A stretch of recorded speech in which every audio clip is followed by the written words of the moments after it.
ولید بن مسلم دمشقی نے بیان کیا، کہا ہم سے امام اوزائی نے بیان کیا۔ دوسری سند اور محمد بن یوسف نے بیان کیا کہ ہم سے امام اوزائی نے بیان کیا، کہا مجھ سے زہری نے بیان کیا، کہا کہ مجھ سے عطا بن یزید لیثی نے بیان کیا، کہا کہ مجھ سے ابو سعید خدری رضی اللہ عنہ نے بیان کیا، کہا کہ ایک اعرابی نبی کریم صلی اللہ علیہ وسلم کی خدمت میں حاضر ہوا اور آپ سے ہجرت کا حال پوچھنے لگا۔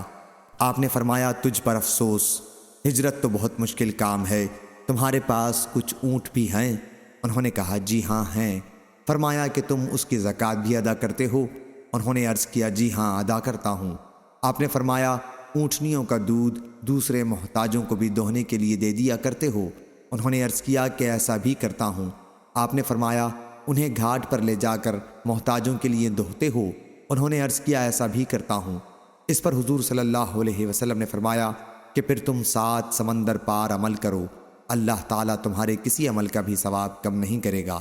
صحیح بخاری حدیث نمبر 3923۔